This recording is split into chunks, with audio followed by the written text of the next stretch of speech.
हमने mock related काफ़ी discussion कर लिया एंड इसके रिलेटेड काफ़ी बार माइंड में ये डाउट आता है कि हम मॉक से पहले किन चीज़ों का ध्यान रखें जिसकी वजह से जो हम मॉक से कंक्लूजन निकालना चाहते हैं, मॉक से जो हम चीज़ें सीख सकते हैं वो हम अच्छे से सीख पाएँ। हम्म। अब इसमें एक तो 2 सेक्शंस आते हैं कि अगर फॉर एग्ज़ाम्पल मेरा कल मॉक है, तो मैं आज और कल क्या करूँ? और एक चीज़ जो आती है कि अगर अभी मेरा मॉक है तो उससे 1-2 घंटे पहले मैं क्या करूँ? ठीक है? तो हम सेक्शन बाय सेक्शन दोनों चीज़ों पर डिस्कशन कर लेते हैं। और इसमें भी जो ये वाला सेक्शन होता है ना कि 1-2 दिन पहले क्या करें, उसमें जनरली स्टूडेंट्स क्या करते हैं ना कि वो स्किप कर देते हैं, क्लासेस वगैरह सब छोड़ देते हैं और सिर्फ डेडिकेटेडली सोचते हैं कि मुझे मॉक टेस्ट की प्रिपरेशन करनी है, कि मुझे जो भी सिलेबस मिला है मुझे वो रेडी करना है मॉक के लिए। और इसीलिए जो सैटरडे की क्लासेस होती है वो मिस कर देते हैं और अपने ऑडियंस में भी डिस्कस करते हाँ, हैं। जैसे संडे को अगर मॉक है तो हम डिस्कस कर लेते थे ना कि सैटरडे का क्या प्लान है। हाँ। तो जनरली ये आता था कि मॉक की प्रिपरेशन करेंगे और कुछ नहीं है। हाँ वही।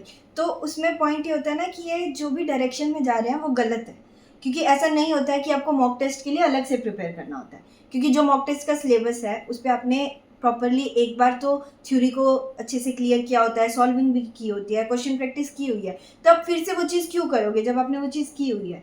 तो पॉइंट ये होता है कि जब भी हम ये कर रहे होते हैं तो एक तरीके से हम एक्स्ट्रा टाइम दे रहे हैं जो कि नहीं है, और उसकी वजह से आप क्लासेस मिस कर रहे हो या जो चीज़ आपकी चल रही है उसको मिस कर रहे हो, दैट मीन्स आप आपके बैकलॉग्स क्रिएट होने स्टार्ट हो जाएंगे। एक्चुअल पॉइंट जो होता है वो ये होता है ना कि अगर आपका मॉक है कल और आपको पता है कि ये 3 चैप्टर आने वाले हैं, तो आप ऐसा नहीं करते हो कि आप फिर से नोट्स लेकर के बैठो और फिर से एकदम t इज़ इक्वल टू 0 से चीज़ें एकदम रिवाइज़ करना स्टार्ट करो। जैसे इलेक्ट्रोस्टैटिक्स है तो एकदम शुरू से रिवीजन स्टार्ट करी और कि क्लास में जो क्वेश्चंस किए थे वो दोबारा से सॉल्व कर रहे हैं बैठ करके।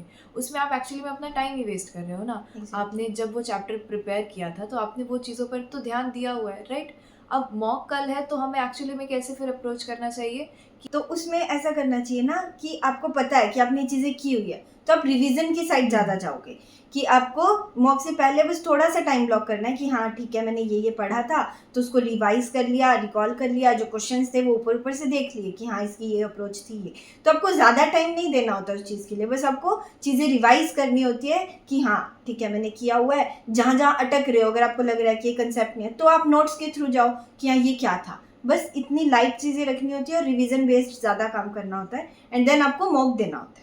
हाँ, मिस्टेक्स लोग वाला आप जो पार्ट होता है वो एक तो आप मेंटेन करना स्टार्ट करिए कि मिस्टेक्स लोग आपको मेंटेन करनी चाहिए कि कोई भी चैप्टर है या किसी भी चैप्टर के रिलेटेड आपने मॉक दिया है तो आप क्या मिस्टेक्स करते हो, आप किस तरीके की मिस्टेक्स करते हो। हर मॉक का स्पेसिफिक मिस्टेक्स लोग भी मेंटेन कर रहे होते हैं हम कि ये फार्मूला था ये रिकॉल नहीं हुआ था या ये फार्मूला था माइंड में मेरे ये आ रहा था। जैसे काफ़ी बार होता है ना हम कॉन्स्टेंट कन्फ्यूज़ कर जाते हैं कि 2k लैम्डा बाई 3 था या 3k लैम्डा बाई 3 था, समथिंग लाइक दैट। तो वो मिस्टेक्स लॉग मेंटेन करिए अपनी सॉल्विंग के टाइम पर भी, उसे हम ज़रूर देख रहे होते हैं मॉक से पहले।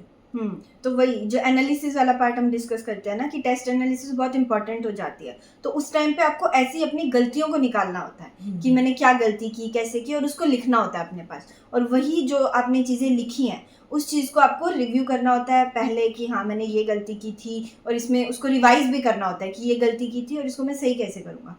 तो ऐसे उन गलतियों को आपको ठीक करना होता है और उनको रिकॉल करना होता है कि हाँ ओके ये करना है तो कल मुझे इस चीज़ का ध्यान रखना पड़ेगा, ये वाली चीज़ें ऐसे करके आप अपनी सारी चीज़ों को रिवाइज कर लोगे, एंड देन आपको इन्हीं चीज़ों को रिकॉल करवाते रहना है खुद को कि हाँ मुझे कल इस चीज़ का ध्यान रखना है, क्योंकि आप एक बार देखोगे तो ऑब्वियसली आप बाद में भूलने के चांसेस आपके ज़्यादा रहते हैं। तो आपके पास जो टाइम है आप उसको यूज़ करो इफेक्टिवली कि आप इन चीज़ों को रिव्यू बार बार कर रहे हो। तो कंक्लूजन क्या निकलता है कि अगर फॉर एग्जांपल कल मॉक है हमारा तो पिछले दिन को बहुत ज़्यादा नहीं चेंज कर लेना है, ठीक है? तो जैसे रेगुलरली आप चलते हो उसके साथ चलना है, बट हाँ अपने टारगेट ऑफ द डे में थोड़ा सा टाइम फिक्स कर लिया, थोड़ा सा स्लॉट फिक्स कर लिया कि मुझे हल्की सी फार्मूला वाली चीज़ें देखनी है, हल्की से मुझे कंसेप्ट रिकॉल करने हैं और बहुत कम टाइम, ऐसा नहीं कि आप 6-6 घंटे दे रहे हैं, बहुत कम टाइम। और उधर से दूसरा पार्ट कि पिछले मॉक की एनालिसिस देख लेनी है और उसमें देख लेनी है कि आप किस तरीके की मिस्टेक्स कर रहे थे लास्ट मॉक में। जैसे जब हम मॉक देते हैं तो हम रिकॉल करते हैं ना कि नेक्स्ट टाइम से मुझे ये चीज़ों का ध्यान रखना है, तो आप मोटी-मोटी ये चीज़ें अपने माइंड में फिर से लेकर के आ रहे होंगे, राइट? अब दूसरी चीज़ कि जैसे अगर अभी मेरा मॉक है तो उससे 1-2 घंटे पहले मुझे क्या करना चाहिए? तो उसमें जनरली ये होता है कि हम जो डिस्कस करते हैं ना कि मॉक टेस्ट में सबसे इंपॉर्टेंट चीज़ होती है आपका कंपोजर, कि आप कितना शांत होकर काम कर रहे हो। और ये गलती हम बहुत बार करते हैं कि एक क्वेश्चन नहीं बनता है, हम पैनिक हो जाते हैं और उसकी वजह से पूरा मॉक खराब हो जाता है।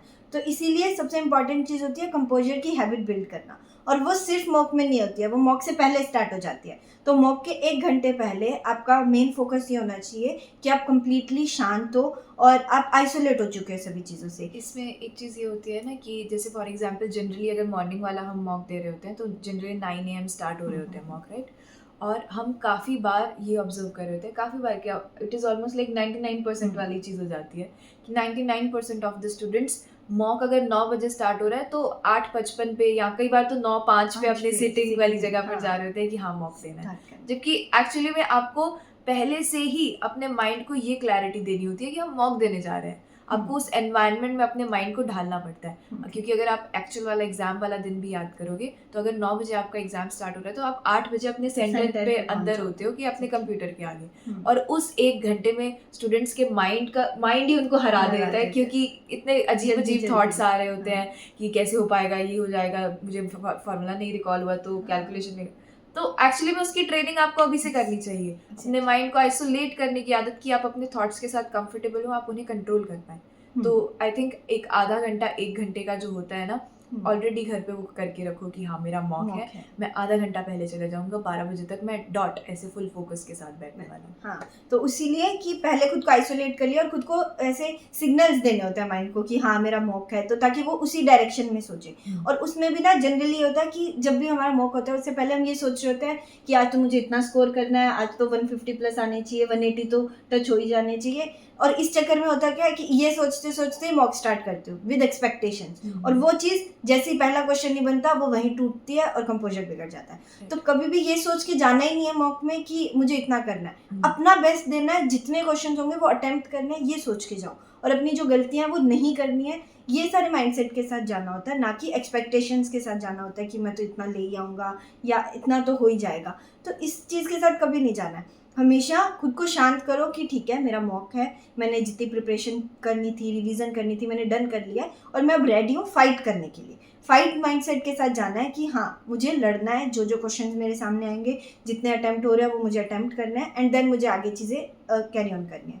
तो इसी चीज़ के साथ अपने आप को स्टार्ट करवाना है। और जो वो 1 घंटा होगा उसमें आपके माइंड में बहुत नेगेटिविटी भी आ रही होगी कि अगर कल वाली गलती रिपीट हुई या पिछले मॉक वाली जो गलती है वो रिपीट हुई तो क्या करना है, तो उससे खुद को बचाने की कोशिश करनी होती है। हाँ, एक्चुअली में वो वाला जो आधा 1 घंटा है आपको अपने माइंड को न्यूट्रल करने के लिए यूज़ करना चाहिए, कि जो थॉट्स आ रहे हैं उनको ऐसे हटाना कि अभी तो टाइम है नहीं इन सब चीज़ों पे सोचने का, कि मेरे मॉक की तैयारी नहीं हुई, ये वो सब चीज़ें हटा दीजिए, अपने माइंड को न्यूट्रल करिए, अलग चीज़ों में इन्वॉल्व करने की कोशिश करिए। जैसे एक मेंटल कैलकुलेशंस वाला पार्ट होता है, ठीक है, या एक जो चीज़ मुझे रिया की जर्नी से याद आती है कि रिया मॉक से मतलब मॉक के जो पहले वाला टाइम होता था उसमें पेपर पर बैठ कर के वो चीज़ें लिख लेती थी कि मुझे इन चीज़ों का ध्यान रखना है। मैं उसमें क्या करती थी, मेरी रफ शीट्स लेती थी और उसमें साइड में सारे पॉइंटर्स लिख लेती थी कि क्या क्या चीज़ों का ध्यान रखना है। जैसे मेरी जो मेजर गलती होती थी वो ये होती थी कि मैं जल्दी जल्दी में क्वेश्चंस करती थी और उसकी वजह से गड़बड़ होती थी, तो मैं वहाँ मार्क कर लेती थी कि आज जल्दी जल्दी क्वेश्चंस नहीं पढ़ने, आराम से क्वेश्चंस पढ़ने हैं। या सिली मिस्टेक जो हुई थी वो भी वहाँ मेंशन करती थी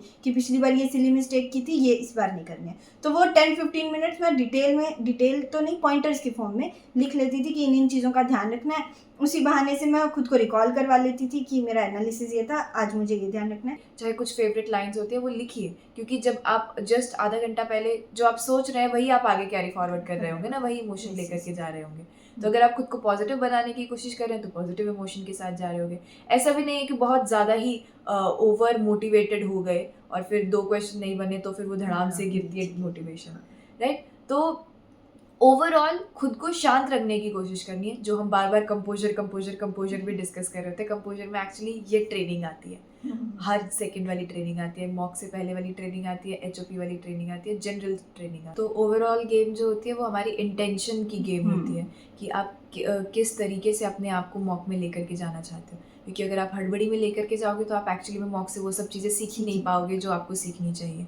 और शायद इसीलिए काफ़ी सारे स्टूडेंट्स मॉक का पर्पज़ ही नहीं समझ पाते हैं और इन दी एंड तक भी उन्हें लगता है कि मॉक में सिर्फ वही चेक ही तो करने जाने कि इतने क्वेश्चंस गलत हो गए, इतने क्वेश्चन सही हो गए, बट एक्चुअली में पर्पज़ उससे काफ़ी ज़्यादा होता है। तो डेफिनेटली अभी जो आपका नेक्स्ट मॉक आ रहा होगा उसमें ये सब चीज़ें अप्लाई करने की कोशिश करिएगा, एंड देन फिर अपने एक्सपीरियंस को आप कंपेयर करके देखिएगा कि इससे पहले जो आपने मॉक्स दिए थे और इसके बाद जो आप इंटेंशनली खुद को थॉट को आपके अलाइन करने के बाद देते हो तो उनमें क्या डिफरेंस आता है। Okay, all the best, take care, मिलते हैं।